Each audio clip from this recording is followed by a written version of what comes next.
The United States Special Iran Envoy is heading back to Europe to work on reviving the Iran nuclear deal. But in the meantime, the curtain has been pulled back on just how Iranian foreign policy works.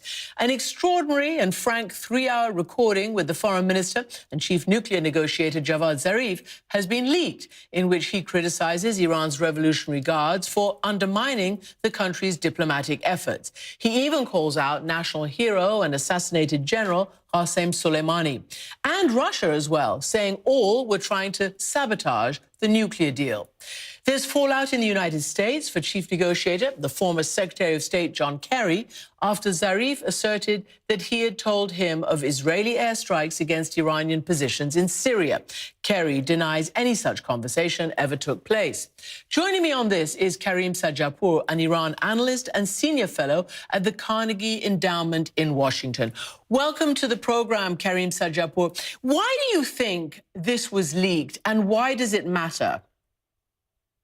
It's tough to say why it was leaked, Christian. I assume it was enemies of Foreign Minister Zarif who leaked the tape because they don't want to see a future for him in Iranian politics. I don't think that he himself leaked it. Why it matters, it essentially reveals something that you and I have known for a long time, which is that there are essentially two parallel regimes working in concert in Iran. You have a deep state led by the supreme leader and the Revolutionary Guards, and these are the forces that build Iran's clandestine nuclear facilities. They cultivate regional militias, they support Hezbollah, they oppose Israel. They're the forces that crush internal dissent within Iran. They take hostages. In some cases, they conduct assassinations. And you have another parallel state in Iran, which is led by President Hassan Rouhani and Foreign Minister Zarif. And they essentially have very little power, but they have accountability. And I think one of the things that Zarif was talking about in this interview is the fact that he is someone who has essentially been powerless. The power in Iran belongs to the supreme leader and the Revolutionary Guards. And after 8 years of essentially absorbing accountability for all that goes wrong in Iran, I think he was trying to reveal something that we all knew, which is accountability belongs elsewhere. So this is what he said to that end about Qasem Soleimani, which, as you know, better than many of us, was kind of a revered figure in Iran. But he belongs to that deep state military industrial complex that you were just talking about.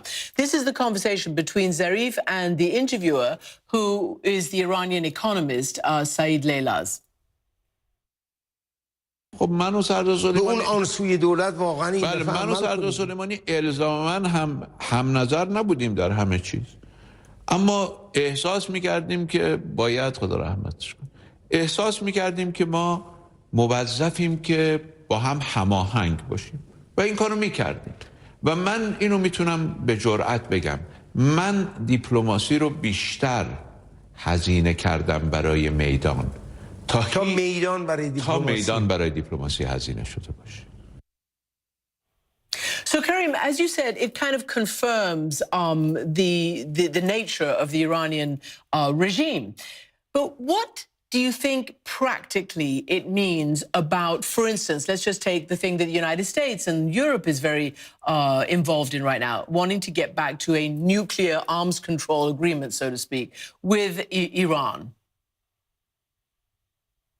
You know, Christian, I don't think this really changes minds in Washington or even Europe per se, and that I think people in Washington have long known that Zarif is really a messenger, not someone who makes policy in Iran. Now, during the Obama years, there was a hope that if we do the nuclear deal with Iran, it could empower these more moderate forces within Iran, like President Rouhani, like Foreign Minister Zarif, and it could transform Iran internally and transform U.S.-Iran relations. I don't think that the Biden administration has that same kind of hope.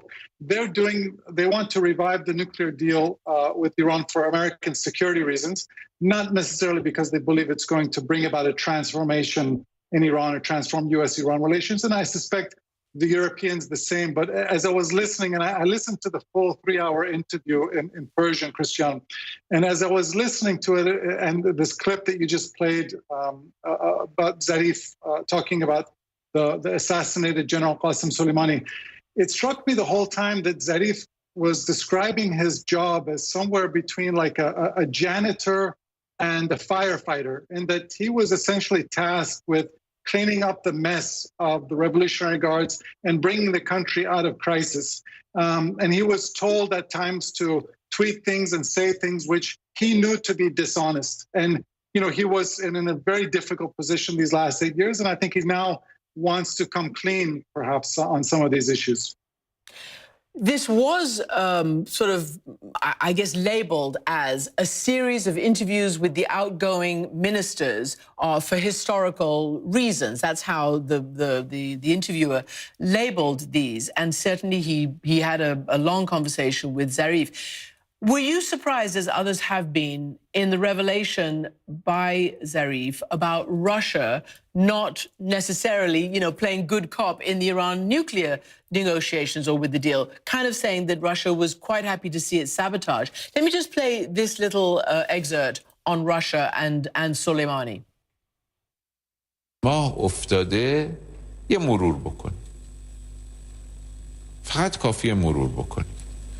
آخرینش حمله به سفارت سعودی و گرفتن 2 کشتی آمریکایی بود، ولی اولینش اونا نبود.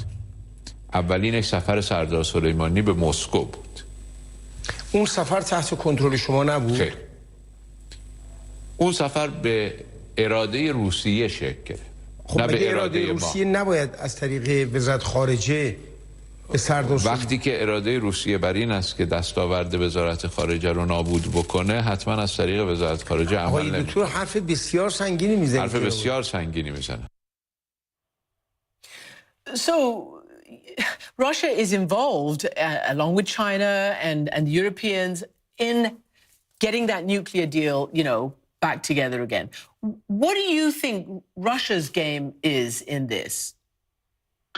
Christian, there is a widespread belief within Iran, and frankly, I to some extent share this view, that Russia benefits from an isolated Iran. Russia doesn't want to see Iran emerge from its 42-year isolation for a variety of reasons. Number one is that right now, after Russia, Iran is very competitive with Russia in terms of its reserves of natural gas. But Iran, by virtue of the fact that it's isolated, it's under sanctions, it hasn't exploited its vast gas reserves. So it's not really competing with Russia.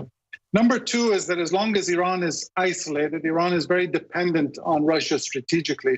So Russia doesn't want to see a US-Iran rapprochement because they know that Iran would be far less interested in cultivating its relationship with Russia as it would the United States. And lastly, in some ways, Russia likes the fact that Iran is a thorn in the side of the United States. Now, all that said, I haven't seen the evidence that suggests, as Zarif alluded to, that Russia has been actively trying to undermine the nuclear agreement. I think that Russia, by and large, has supported both the original JCPOA and its revival. But I do agree with Zarif that Russia doesn't benefit from an Iran which has emerged from isolation or a US-Iran rapprochement.